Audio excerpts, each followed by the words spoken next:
Les podcasts du TNB. Plongée audio dans la création Dreamers de Pascal Rambert. Alexandre Meyer, création sonore.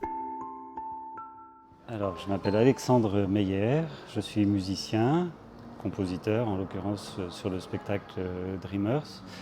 Et là, je suis à Rennes pour la création du spectacle. Pascal, je l'ai rencontré il y a une vingtaine d'années, un petit peu moins. D'abord, j'avais écrit de la musique sur une pièce qui lui avait été commandée pour la radio, qui s'appelait Le début de là. Et ensuite, on s'est rencontrés. Et on a commencé à travailler ensemble. Le premier spectacle, c'était Paradis. Et depuis, on n'arrête pas. Aujourd'hui, on est à 2 jours de la première représentation. Le travail est déjà bien avancé, on fait des filages. Donc ça veut dire qu'à peu près tout est en place pour pouvoir faire des choses dans la continuité et pas s'arrêter toutes les minutes. Mais ce qui est assez rare avec Pascal aussi. Donc voilà. C'est une des façons dont j'aime bien travailler, c'est-à-dire être là dès le début et commencer à travailler en même temps que tout le monde, les comédiens, la lumière, et on part tous ensemble. Ça peut être d'une page blanche et puis voilà, on avance ensemble. Le dialogue, il se fait vraiment dans la continuité, dans le jeu, avec le jeu. En principe, ce que j'aime bien faire, ce ne sont pas des musiques ou des sons qui ont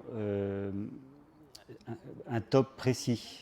C'est vraiment un mixage en direct de différentes choses qui sont envoyées, mélangées, mixées avec ce qui se passe sur le plateau. Et la lumière, enfin tout ça, ça s'imprègne probablement même inconsciemment. Les choses se font, bon après ça fonctionne, ça marche ou pas, on s'en rend compte au fur et à mesure et on continue et on creuse, et si ça marche pas, on revient en arrière sur certaines choses, mais c'est toujours dans un mouvement qui avance. J'oserais dire que le travail, il est dès le moment où Pascal me demande de travailler sur un projet. C'est pas spécialement à la lecture ou... Parce que Pascal a des idées aussi sur des choses, et puis il y a des choses qu'on a déjà faites, qui sont... voilà, il connaît mon travail, enfin il connaît le travail que je fais avec lui. Je crois qu'on établit une certaine continuité dans ce travail-là.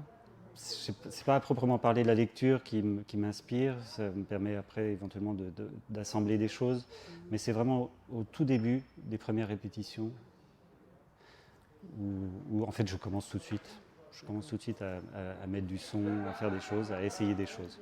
Un certain nombre de choses sont prêtes à envoyer, donc j'ai ma table de mixage, je fais tourner les sons, c'est très agréable à faire. Je peux préciser une chose technique que j'ai demandé avant, en l'occurrence là, c'est la diffusion. Parce que ça, c'est important aussi. Même si elle est très simple, j'ai quand même demandé des points de diffusion. Par exemple, un point au lointain, un point en face, des subs, et un point de surround, on appelle ça surround, et derrière les spectateurs. Voilà, c'est les choses que j'ai demandées. Et après, en fonction de ça, j'écris les choses pour que ça tourne, pour que ce soit derrière, pour que ce soit sur les côtés, enfin voilà, avec la possibilité d'avoir un ordinateur qui marche bien et une petite mixette. Je ne peux pas décrire le paysage sonore de Dreamers. Il y a beaucoup de choses qui font penser à il y a des choses un peu cinématographiques, mais à la fois ce serait réducteur de dire ça parce que c'est pas cinématographique ou un mélange de choses. Donc parfois il y a des voix, parfois il y a une musique techno, parfois il y a...